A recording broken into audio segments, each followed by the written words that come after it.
इस देश के लोकतंत्र को मेरे परिवार के खून ने सींचा है। कायर है इस देश का प्रधानमंत्री। लगा दो केस मुझ पर, लगा दो केस मुझ पर, जेल ले जाओ मुझे भी, लेकिन सच्चाई ये है कि इस देश का प्रधानमंत्री कायर है, अपनी सत्ता के पीछे छुपा हुआ है, अहंकारी है। और जो अहंकारी होते हैं, तानाशाह होते हैं, क्या करते हैं? जब सवालों का जवाब नहीं दे पाते तो पूरी सत्ता को लेकर जनता को दबाने की कोशिश करते हैं। जो सवाल उठाता है उसको दबाने की कोशिश करते हैं। कि आज वो दिन है जब से सारा कुछ बदलने लगेगा। इस जगह से कुछ 400-500 गज दूर यहाँ पर मेरे शहीद पिता के अंतिम संस्कार मेरे भाई ने किए। उस शहीद पिता का अपमान भरी संसद में किया जाता है। उस शहीद के बेटे को आप देशद्रोही कहते हैं, आप मीर जाफर कहते हैं, उसकी आप मां का अपमान करते हैं। आपके मंत्री मेरी मां का अपमान भरी संसद में करते हैं। आपके एक मुख्यमंत्री कहते हैं कि राहुल गांधी को पता भी नहीं है कि उनका पिता कौन है। आपके प्रधानमंत्री भरी संसद में खड़े होकर कहते हैं कि ये परिवार नेहरू नाम को इस्तेमाल क्यों नहीं करता। पूरे परिवार का अपमान करते हैं। कश्मीरी पंडित समाज के रिवाज का अपमान करते हैं, जिसके तहत एक बेटा अपने बाप के मरने पर पगड़ी पहनता है, परिवार की परंपरा को आगे बढ़ाता है। लेकिन आप पर कोई मुकदमा नहीं होता, आपको 2 साल की कोई सजा नहीं मिलती, आपको जेल की सजा नहीं मिलती, आपको संसद से कोई बाहर नहीं निकालता, आपको मना नहीं करता कि 8 सालों के लिए आप चुनाव नहीं लड़ सकते। क्यों?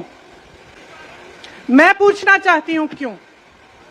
तो मैं पूछना चाहती हूं, एक आदमी का कितना अपमान करोगे, कितना अपमान करोगे? क्या यही है इस देश की परंपरा? आप परिवारवादी कहते हैं, तो भगवान राम कौन थे?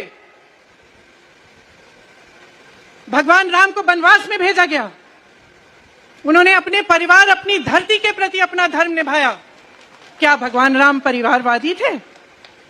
क्या पांडव परिवारवादी थे कि वो अपने परिवार की संस्कारों के लिए लड़े?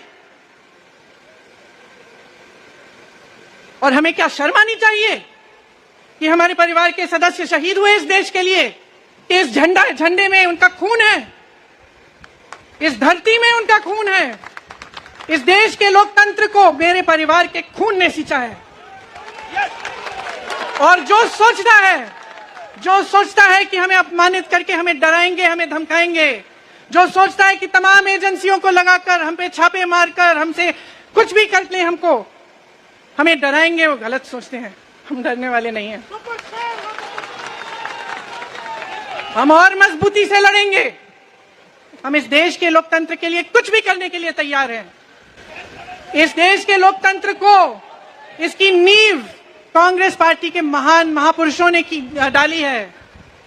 कांग्रेस पार्टी लड़ी इस देश की आजादी के लिए और आज भी इस देश की आजादी के लिए ही लड़ रही है। कभी कभी मैं सोचती हूं, मुझे समझ में नहीं आता कि पब्लिक क्या सोच रही है। क्या देख नहीं रही है क्या हो रहा है? क्या आपको दिख नहीं रहा है कि आपकी सारी संपत्ति लूटी जा रही है, एक आदमी को दी जा रही है, गिने चुने उद्योगपतियों को सब कुछ दिया जा रहा है? किसकी संपत्ति है? ये राहुल गांधी की संपत्ति है, ये आपकी संपत्ति है। ये पीएसयू किसके हैं? किसके लिए बनाए गए? आपके लिए बनाए गए, जो ऐसे एक के बाद एक इनको बेचे जा रहे हैं, दिए जा रहे हैं। तो आप समझ क्यों नहीं पा रहे हैं? आप गैस के सिलेंडर के लिए 1000 रुपए दे रहे हैं और यहां आपकी सारी संपत्ति किसी को सौंपी जा रही है। राहुल गांधी जी ने क्या कहा? अरे कौन सा इतना बड़ा जुल्म कर लिया कि आपसे 2 सवाल पूछ लिए, जवाब नहीं दे पाए ना, घबरा गए। और जो अहंकारी होते हैं, तानाशाह होते हैं, क्या करते हैं? जब सवालों का जवाब नहीं दे पाते तो पूरी सत्ता को लेकर जनता को दबाने की कोशिश करते हैं। जो सवाल उठाता है उसको दबाने की कोशिश करते हैं। आपने कभी सोचा है, आंखें खोलिए, आपने कभी सोचा है कि ये पूरी सरकार, ये सारे मंत्री, ये सारे सांसद एक आदमी को बचाने की क्यों इतनी कोशिश कर रहे हैं? इस अडानी में है क्या? कि इसको आप सारी संपत्ति दे रहे हो देश की, बीसों हजारों करोड़ शेल कंपनियों में इनके हैं, और आप इन पे इंक्वायरी नहीं कर सकते। ये अडानी है कौन कि आप सब उनका नाम उठते ही बौखला जाते हैं और उनको बचाने में लग जाते हैं। तो जहां जहां हम जाते हैं बेरोजगार नौजवान क्यों दिखते हैं? इतनी महंगाई क्यों है? इतनी महंगाई क्यों है? क्या आप इतने बड़े काम कर सकते हो लेकिन एक गैस सिलेंडर का दाम कम नहीं कर सकते? आप छोटे व्यापारियों की मदद नहीं कर सकते? आप रोजगार नहीं बनवा सकते? तो फिर आपकी सरकार किस काम की है? लोगों को दबाने के लिए है या अडानी जी को आगे बढ़ाने के लिए है? और इतनी चीजों को फैलाया जाता है जो सच नहीं है, झूठों को फैलाया जाता है। आप सोचिए, राहुल गांधी दुनिया के सबसे बड़े जो शिक्षा के संस्थान है वहां से पढ़ के आए हैं। हार्वर्ड और कैम्ब्रिज की उनकी डिग्री है।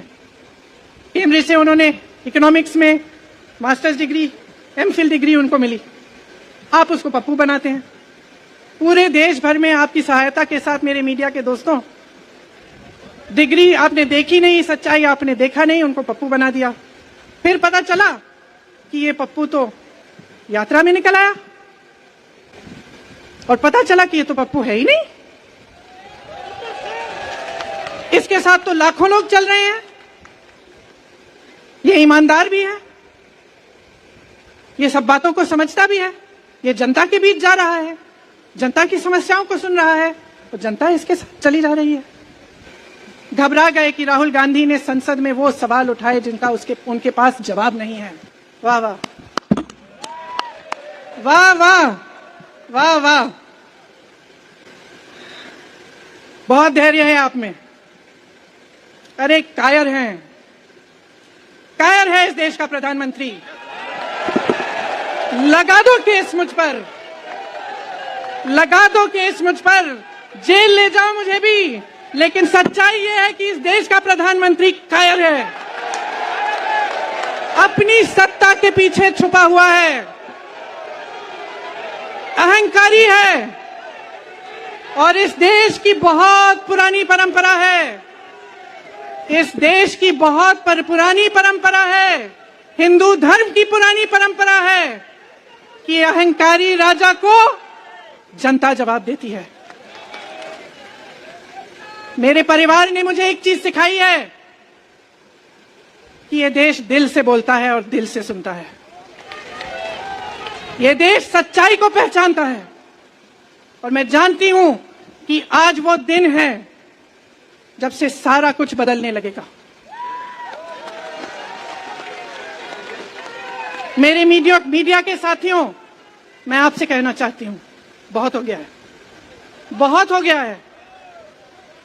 मैं जानती हूं आप पर कितना दबाव है, मैं जानती हूं कि आपको लाइन भेजी जाती है कि आज आपको ये कहना है, आज आपको ये लिखना है। जब आप पत्रकार बने, शुरू में जब आप काम के लिए आए, तो आपके दिल में भी ये होगी बात कि देश के लिए मैं सच्चाई बोलूंगा, मैं सच्चाई बोलूंगी। आज आप बोल नहीं पा रहे हैं, हिम्मत करिए, खड़े हो जाइए आप भी। और जैसे खड़गे जी ने कहा कि तमाम पार्टियों ने आज अपनी आवाज उठाई है, उनका हम सब धन्यवाद देते हैं। और हम सबको एक होना पड़ेगा, इसलिए होना पड़ेगा क्योंकि आज ये देश खतरे में है। आज इस देश की सारी संपत्ति एक आदमी को सौंपी जा रही है और उस आदमी को बचाने के लिए पूरी सरकार खड़ी हो जाती है। बहुत गलत हो रहा है। अगर आज मेरे भाइयों और बहनों आप इसको पहचान नहीं पाएंगे तो इस देश को बहुत खतरे में डाल देंगे। इसीलिए यहां खड़े हुए महात्मा गांधी जी की समाधि के कुछ ही गज दूर खड़े हुए मैं आपको याद दिलाती हूं कि कितनों ने इस देश के लिए अपना खून बहाया है, कितनों ने इस देश की धरती, इस देश की आजादी के लिए अपना खून बहाया है। ये अफसर हैं यहां तैनात खड़े हैं, इसी तरह से इनके भाई सरहद पे खड़े होते हैं हमारे लिए, आज भी अपना खून बहा रहे हैं। क्या इसके लिए? क्या अडानी जी के लिए? कि अपने देश के किसान के लिए, अपने देश के गरीब के लिए, अपने देश के छोटे व्यापारियों के लिए, महिलाओं के लिए, अपने बच्चों के भविष्य के लिए हम सब अपनी जान देने के लिए तैयार हैं। तो मैं आपसे आग्रह करती हूं मेरे देशवासियों आंखें खोल लो, समय आ गया है, डरो मत। राहुल गांधी के शब्दों में डरो मत, इनका सामना करने का समय आ गया है। एकजुट हो जाओ, सामना करो, इस देश की सच्चाई को उभारो, इस देश की एकता को बनाए रखो और इस देश को आगे बढ़ाओ। जय हिंद।